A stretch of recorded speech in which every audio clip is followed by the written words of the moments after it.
Welcome to the Great Detectives of Old Time Radio. From Boise, Idaho, this is your host, Adam Graham. If you have a comment, email it to me, box13@greatdetectives.net.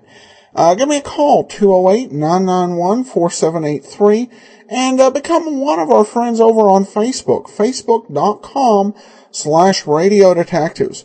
Well, today's episode of the Great Detectives of Old Time Radio is brought to you by the financial support of our listeners. Thank you, everyone, so much for all your support, both during our listener support campaign and after. And now it's time to get into today's episode of Let George Do It. This one is called Opportunity Knocks Twice. Personal notice. Changes my stock and trade. If the job's too tough for you to handle, you got a job for me, George Valentine. Write full details.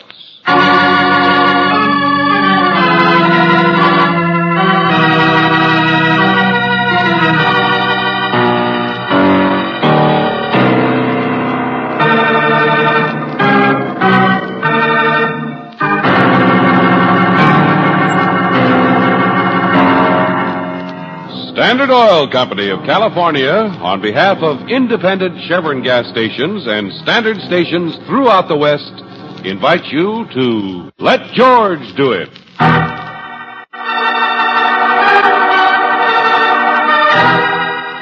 Opportunity knocks twice. Another adventure of George Valentine.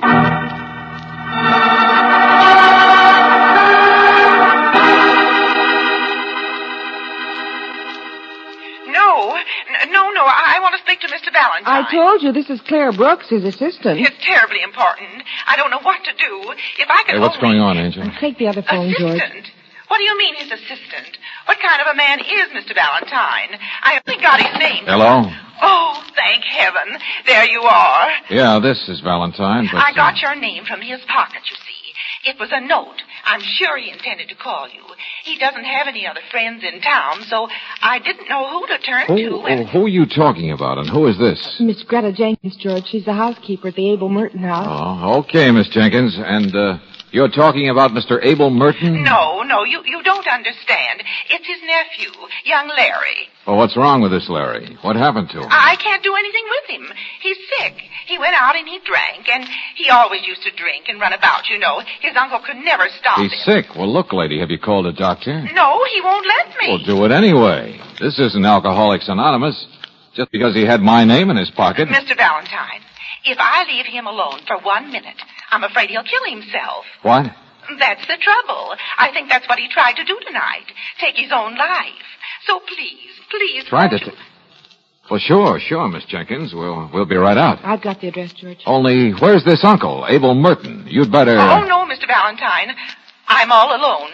Mr. Merton's gone. Gone? He killed himself yesterday.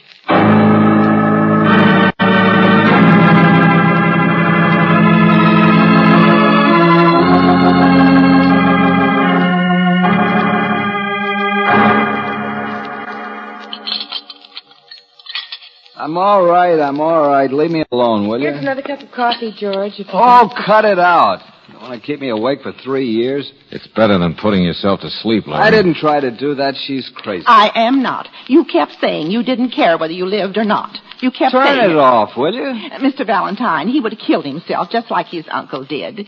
And when I found your name, I thought you knowing him and all... Miss Jenkins, get it straight, will you? We've never met in our lives. What? That's right, Worry Ward. Valentine's a detective. Detective? Sure, you don't think I ever set out to make friends with one, do you? Bad Penny, that's me, Valentine. Well, why did you want him then? What was his name doing Miss in your... Jenkins, would you leave us alone with him for a few minutes? No, I won't. He's my responsibility now with his uncle gone. I'm sorry, lady. Whether you like detectives or not, you asked for it. You've got one now, so thanks. She worries all the time. I used to live here, you know, until 5 or 6 years ago. Did I give her a bad time? Uh-huh. Just what was my name doing in your pocket, kid? Thought of hiring you this afternoon, that's all. Oh? You see, my uncle and me, we're each other's only relative. He's a widower, no kids. Practically raised me. We were... malarkey. Now, go on, Larry.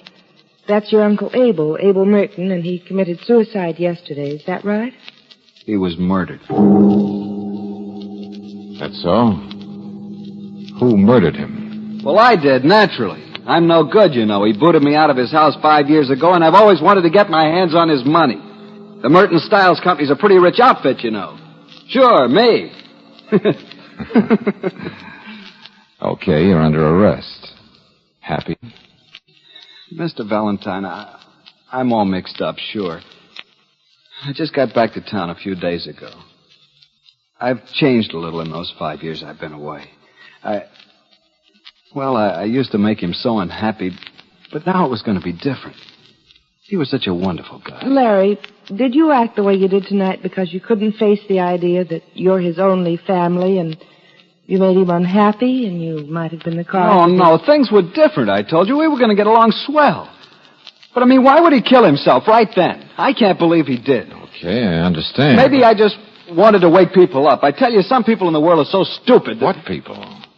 And who says Merton's death was a suicide instead of murder? What happened?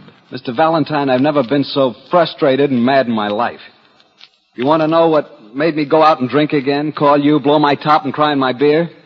Well, I'll tell you, in 2 stupid words. Have you ever met a cop by the name of Lieutenant Johnson?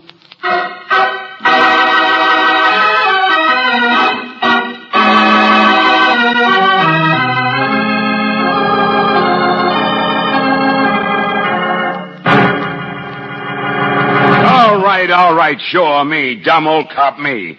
Well, listen to me, will you? There hasn't even been a coroner's inquest yet. But then, Lieutenant Johnson, what makes the boy think Somebody talked who shouldn't have, I don't know. That Larry found out what the police recommendation is going to be, that's all, and he blew his top. But the police believe suicide, you'll admit that? So don't beat around the bush, Johnson. You told the kid... Look, Greatheart, I feel sorry for him, too. But don't bark at me like I didn't know what I was doing. Lieutenant... Because I don't. Said it before you could. You want to hear the facts, or don't you? I was only going to say that from what we could find out about Abel Merton, well, he was such a straight-laced and stern sort of man, he just doesn't seem like the kind who would have killed himself. Pillar of morality, I know. I suppose that's the way the boys saw him, because he was so different himself. They had a reunion, so Larry thinks that was the most important thing to the old man, but... maybe that's why Merton did it. Oh, clear it up, will you? Let's have those facts. Abel Merton always yelled at the kid to straighten himself out, and he finally did. What I meant just now was, well, maybe seeing the boy different made Merton look at himself a little closer. To see what? Merton was alone in the house night before last. Nephew and housekeeper both out. She testifies he'd been worried, upset for several weeks. Then, that night, he said he had a headache, wanted to be alone, practically snapped her head off. Brooding, unhappy, sick-looking. No. We didn't talk to her much. Of course you didn't. Facts. Death about 10 o'clock in his own study with his own gun. Merton had Yes, the revolver he took from his own desk. Fingerprints, powder burns, the works, all checked. Uh-huh. Well, a typical suicide so far, but... As he put it, you can only mess up your life so much. Hmm? In the note he left. Think we go off half-cocked like you do? Here. His farewell to Larry, look. Let's see. When a man messes up his life, there comes a point when it is impossible to salvage it. I know you'll understand what I mean, Larry. I'm doing what I have to do. This must be the end. Goodbye and good luck, Abel Merton. Mm-hmm. The signature looks a little... Oh, that's the way he always signed it. Want to say he didn't really write the suicide note himself? Well, don't embarrass yourself. For once, the experts all agree. But mess up his life? How could a man like that... Oh, and don't argue until you've heard all the facts. Come on. I got a man still working over in his office. His office? Not the type to kill himself. I'll show you how wrong you can be.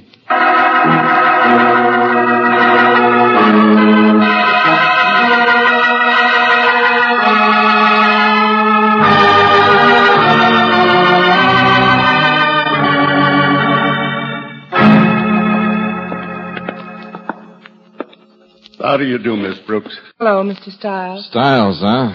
You're the other half of this company. Yes. Abel ran it, though. Sharpest investment man in the business. Here, through here, Valentine. Morton kept his own private office. I mean, completely private. The sanctum sanctorum. Wouldn't even give dictation in here. I told you before, Lieutenant. Abel couldn't think clearly unless he could get away someplace, lock himself up. That doesn't mean that all his life he kept secrets. Says you, says he. Didn't even let you in, did he? All right. You're getting your facts. What more do you want? I thought you were all through messing. Oh, now, take it easy, friend. Just want to check my man here. I'm sorry. No sleep. We've been up all night. How's it coming, Joe? Hello, Lieutenant. 63,175 so far. So far. There's nothing beyond the past month. I'm sure of it. I've checked myself. You want to bet it goes back for years? It does not. We've had certified audits. What are you trying to do, wreck the name of the company completely? We've got stockholders, you know. This isn't just I think he's right, Lieutenant. There isn't anything earlier or it has shown up in the books outside. But in Merton's private books... Hold it, all of you. What is Sure, Joe. We've got to explain all this to Mr. Valentine or he'll be very unhappy. Oh, well, you see, there's $63,000. Sure, embezzlement. Tell everybody. Merton had no reason to kill himself, eh, Valentine? This morning, this is the first thing we looked into. How would you go about salvaging your life if you'd embezzled $63,000?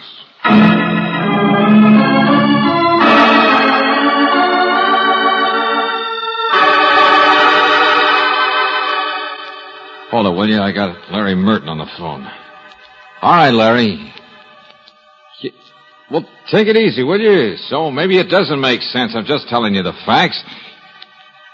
Yeah, maybe he wasn't that kind of a guy, but... Wait a minute. Hold it, Larry. Match cover. Huh? Here, look. It was under the edge of the rug. Let's see. Well, it was behind his desk. It must be Mr. Merton's. You said nobody else ever came in here. Yes, that's right. What's that stuff written on it? That's what I mean, scribbled in pencil. It doesn't look like his handwriting, though. Lieutenant, I thought you went over this place inch by inch. Listen, flycatcher. M.E.J. Witch's Dream. Well, sounds like pig Latin. Oh, for the love of Mike, Lieutenant, I'm worn out. Can't we just... If a man embezzles, he has to have a reason for it, doesn't he? Will you be quiet a second, all of you? Hello, Larry. Listen, did your uncle ever bet on the horses? That's what they are, of course, flycatcher. M.E.J. All right. What's the matter with him? He says no. What did you think? He also says if I can't prove it was murder, he'll hire somebody who can. A real upset boy, that he... Mr. Stiles. Grab him. Huh? He's all right. Just fainted, that's all.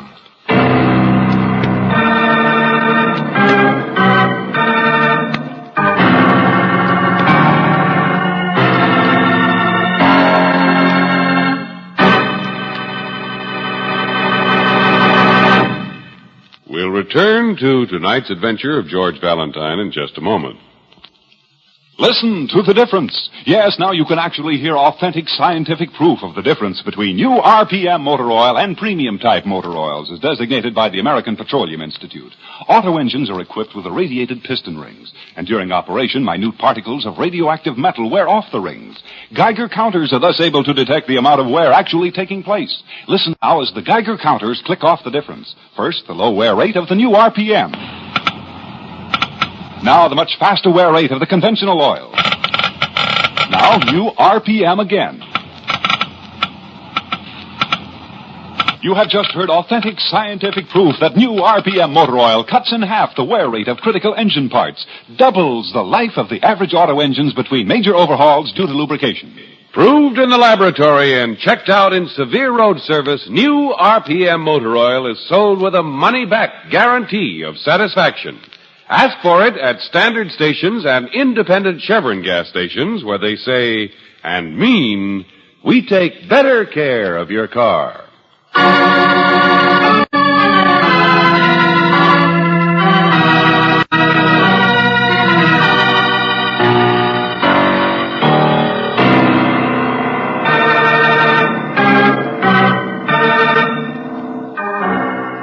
Now, back to tonight's adventure of George Valentine. Opportunity knocks twice. But so far, if your name is George Valentine, you've seen very little of opportunity. Abel Merton committed suicide, that's what the police said, but his nephew refuses to believe it. Still thinks it must have been murder. The only trouble is, how are you going to explain all the evidence? Suicide note, technical testimony, motive, everything. Well, perhaps you realize that you're not going to explain. And so instead you question why Merton's partner, Mr. Stiles, should happen to faint. Because I'm worn out, that's why. Up all night trying to figure those books out for the police Did here. Merton always keep a private set of books? Of course he did. Yes. We've been through all that, Valentine. Look, Johnson, I just want to understand this case. I fainted, yes. Surprised I didn't do it sooner. You know what it's like to be waked up at midnight to be told your partner killed himself? To get rousted down here the next morning with a police accountant to pry into something you know is silly until you find it's not? I find your partner of 20 years has suddenly switched in the last month into a man who dipped into $63,000. Okay, Mr. Stiles, okay. Never mind, thank you. Come on, Brooks. Hey, wait a minute. Where are you going? The Sportsman's Cafe. Distinguished cuisine. What? No television, no more you conviviality. Drinks cheap, booze for lady. George. The match cover, Angel. One with the names of ponies scribbled on it. Abel didn't bet on horses. At least I don't think he did. I don't know anything anymore. Somebody at this place he seemed to visit might know. Not Merton's handwriting, not Stiles' handwriting, not Larry's. So somebody else must have dropped it while in to see Merton here, that's all. Come here, Johnson. Huh? Look, you really want me to quit? Valentine, just do me one favor, will you? Sure. Just don't find anything more to make me right about the things I know are wrong. Huh? You think I believe in this case? Okay, friend. It's a long shot, but maybe this time I'll prove it's murder.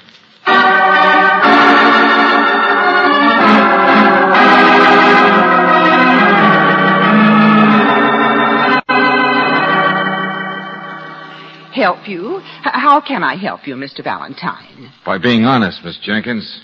No matter whose reputation you'd like to protect. Mr. Merton was no embezzler. I don't care what anybody says or what evidence they dig up. All right, Miss Jenkins. Just take it easy. Was Mr. Merton in the habit of visiting cocktail bars? No, indeed. He left that to his nephew. Uh-huh. Well, tell me, did Mr. Merton bet on horses? Young man, I'm not going to listen to any more libel of one of the finest men I've known. If you'll begin to talk some sense, I'll be more than willing to cooperate. If not, where are you going, Mr. Valentine? No. This is going to be my little secret. Come on, Brooksy.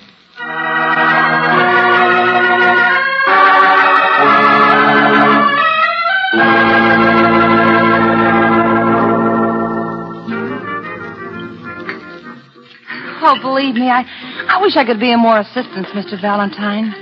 You're the type I'd like to help. I can imagine. And I can imagine you imagining, dearie. But I ain't got that class of mind. Oh, heaven, that is. Okay, lady, but the manager says you were around here 5 nights ago. The name is Lucy. It's always been my understanding the word lady is reserved for the ones that aren't, if you follow me. Hey, would you get that chip off your shoulder? We only want to... Besides, how'd you know this gentleman was here 5 nights ago? Because I just checked the newspaper to find out when certain horses were running. Seems it was 4 days ago, so I assume the guy who was thinking of betting on him was in here the night before. And I'm the kind of girl who'd know every man who comes in the place. Huh? Well, yes. Go on, hit me. What are you asking all these questions for? Oh, now, look, Lucy, Let me see that thing, will you? Come on. The match cover? Yeah. Sure. Oh, yeah, I see. You know, people should use lighters. Look, mister, the boss is waving at me. Couldn't you come back The some names other... of the horses are written in brown pencil. And you made the clever observation nobody uses brown pencil.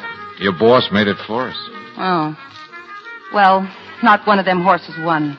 Did you know that? No. Eyebrow pencil.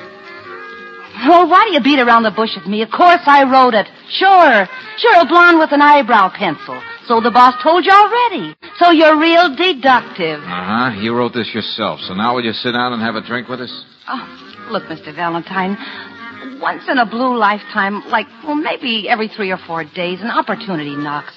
A guy comes in, wants to be cordial. So I express my interest in horses. So I write down some choices, see? And if he's real nice, he puts up the bets for me. $5 on the nose, maybe, or... Well, what's the matter? So I don't remember who it was. Oh, yes, you do, sister. Come on, cut the stalling. Let go of me. I don't. Somebody who maybe later went to visit a stuffed shirt named Merton, as you George, say. your boss is coming. Why should I remember? Why should I get mixed up in all... Hey there. You stay out of it, friend. Give him a piece of your mind. This guy's Relax, crazy. will you? I've been waving at you. You blind or something, Lucy? You left your coat across the room. Coat? This coat? Sure, just brought it over so it wouldn't be stole, that's all. Coat? I told you all I know, and I'm getting Oh, no, out of you here. don't. And this is the last time I'm going to... Hey, easy. Lucy, look. All we want to know is that... I don't want to get mixed up in things. A mink coat. And you didn't want us to see it. Why? Yes. He gave it to me just the other day, but I didn't know where he got the money. Honest, I didn't. Oh, who are you talking about? Who got what money? Oh, what's the use? Well, who do you think? How was I to know he was going to kill himself? You mean Mr... Yeah, Abel Merton. Well, what's the matter with you? Don't you believe he was the kind of a man who would have a girlfriend like me?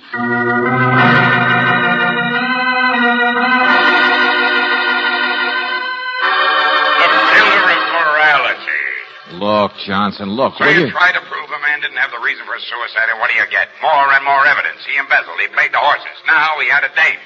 And probably taken him for everything he had. I tell you, all you do is get him deeper and deeper. And I'll still make it murder. Now, for the last time, just do what I tell you. George, the parking man brought our car around front. If you and Lucy... Lucy? Where is she, George? George!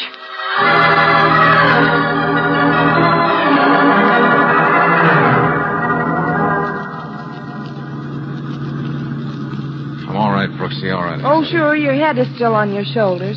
But how do you know she was the one hit you, Mr. Valentine? I told you her boss practically saw it. Here we are. That's the place, Larry. Yeah, it drives her on the other side. Pretty lush apartment, huh? I started talking murder to Johnson. I guess that's what did it. She took a swing with her shoe and He's got ran. a general alarm out, he said. I mean, Lieutenant Johnson. He thinks... Sure, Angel. I used to think, too.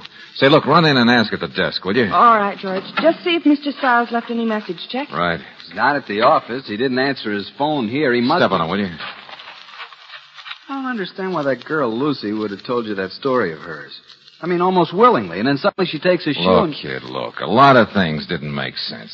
Neither did you at first. I didn't believe you. What? Well, I mean, I didn't believe my uncle was a pillar of morality, you know. Too much evidence the other way? But I believe everything now. Yeah, sometimes I wise up and start believing the obvious. And then I realize how simple a crime can be. George! Outside, just a minute. Hey, that's his car right there. Stiles. Hey, Stiles, wait! Look out, Valentine. Crazy. Hey, slide over, kid. What about Miss Brooks? She's back there. Just hang on to your hat. You see anybody with him? See the girl? I don't know. He went by so fast, I thought he was going to hit you. Meeting her someplace, maybe. Ditching her someplace, maybe. Let her run for herself. Who knows? He's heading up the back street. You can turn here. I know a better way. Cut him off. That's what you mean, isn't it? Yeah. He's the only guy who could have done the embezzling, isn't he? Get at those books to fix him up? I mean, besides your uncle. I guess so, but I don't understand about the girl. Abel Merton was a nice guy. You told me so. He wouldn't get mixed up with a little opportunist like that. But she knew my name. Now, how? Unless somebody'd given her a fast call. And who knew I was heading in her direction except Stiles? I mean, she's really his... Sure. Stiles paid for the mink. That's why he took that money, I suppose. She was just putting on an act for me, what he told her to say. And it might have stuck if they hadn't got cold feet. But now, running away is a pretty good confession of murder. Yeah, sure is. I told you that a long time ago, too. Hey, what the... Take it easy. Just take it easy. We'll wait for him here. If they cut back to the highway. Only, I wonder what made them run. Huh? Well, suppose Stiles is an opportunist, too. Suppose he saw the perfect chance to steal some money and get away with it. All he had to do was fix a few books in a hurry, tell his grasping girlfriend to play along with a gag about being a friend of Merton's. But then tonight, everything backfired. I'm sorry, I don't get you. Don't you? I repeat. What made them run? What? The word murder, wasn't it? A word they never expected to hear. That scared the daylights out of both of them. Yeah. You know, they ought to be coming along any second. Oh, yeah, sure. Unless they're on the road to Mexico by now, but who cares? Because you're the biggest fool of all. You tried to make opportunity knock twice. Knock twice? Well, bad penny, that's what you said you were. But it takes a lead slug to press your luck as much as you have. You're crazy. That guy in that car, he ran. Sure he did. He stole the money. Perfect opportunity when he was phoned up at midnight and told his partner committed suicide, wasn't it? That's what the girl thought, too. Everybody thought so. Except me. And me.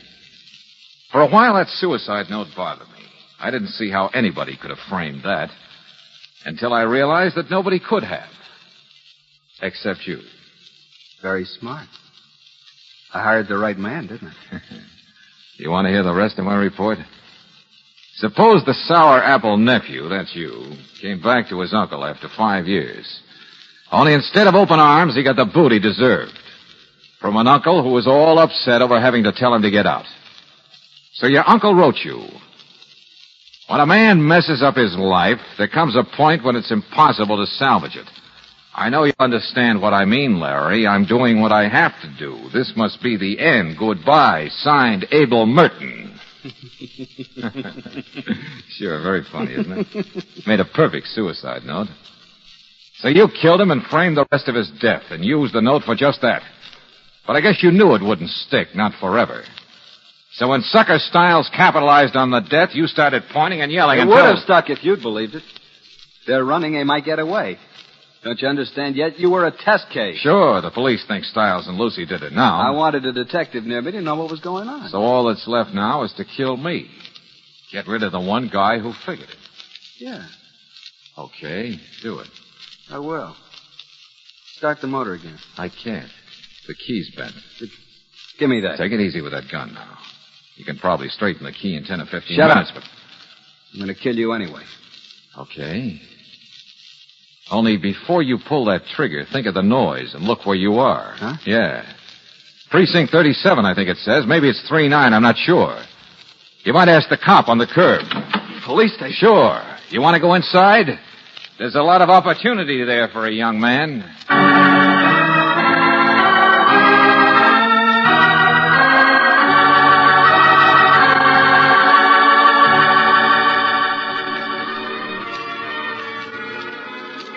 He was crazy. Why? You just said it. He was a little crazy. But if he'd left well enough alone after Lieutenant Johnson said it was suicide... Well, he couldn't resist a second opportunity, that's all. He told us he wanted to get his hands in the whole Merton Stiles company. With Stiles on the run, he would have moved right in. Oh, but George... I know. Crazy. That's what murder always is. He gambled on double or nothing.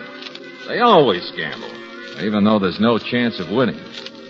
Far cry from you, isn't it? I was just thinking. You could never be a murderer then, I guess. Thanks for the compliment. That's all right. What I meant was... Well, knowing you, darling... I guess there's no opportunity that you couldn't resist.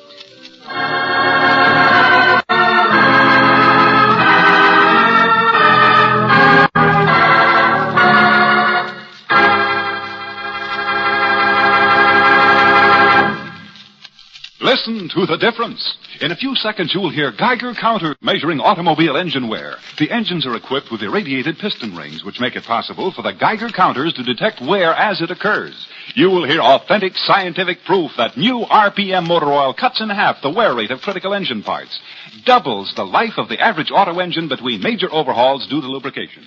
First, let's listen to the Geiger counter slowly click off the low wear rate of new RPM. Now, the much faster wear rate of a premium type oil as designated by the American Petroleum Institute. Now, new RPM again. You have just heard Geiger counters clicking off the scientific proof that new RPM motor oil is years ahead. Yes, years ahead. New RPM doubles engine life between major overhauls due to lubrication. Try it. sold with a money-back guarantee of satisfaction at independent Chevron gas stations and standard stations, where they say and mean, we take better care of your car.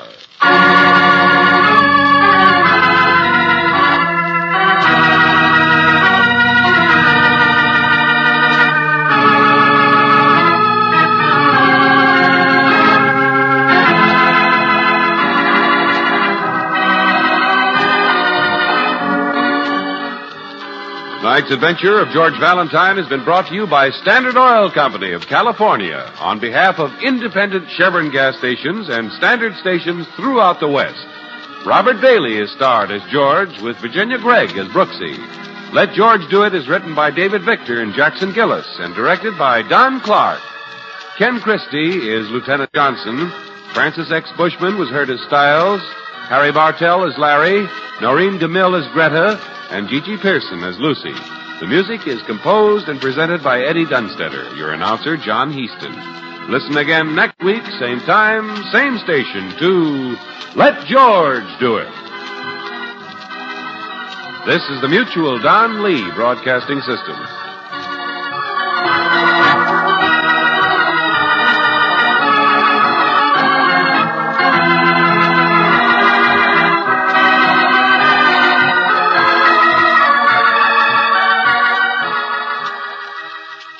Welcome back. Well, to me, that whole so-called suicide note, that to me right there, that was the big clue. And I caught it kind of early, and it only occurred to me, the way that it was addressed and written, without it being a forgery, that it had to have been addressed to the nephew. But sometimes you have a logical thought like that, and the rest of the mystery proves you wrong. So I was glad it worked out in a way that was, I guess, sensible. All right. Well, now we turn to listener comments and feedback before we leave. This one comes from Tom. It's a pleasure listening to your comments about each episode. The inside information you provide your listeners makes listening most enjoyable. Thank you. Well, thanks so much, Tom. I appreciate you listening out there. And that'll actually do it for today. Reminder, if you like the Great Detectives, we have the Old Time Dragnet show, RadioDragnet.com. We're into the last season of Dragnet, but you can join in, listen to the series, RadioDragnet.com. For questions and comments on this series, you can email me, box13@greatdetectives.net. Be sure to rate the series over on iTunes. You can become one of our friends on Facebook, facebook.com/Radio Detectives, and follow us on Twitter at Radio Detectives. But from Boise, Idaho, this is your host, Adam Graham, signing off.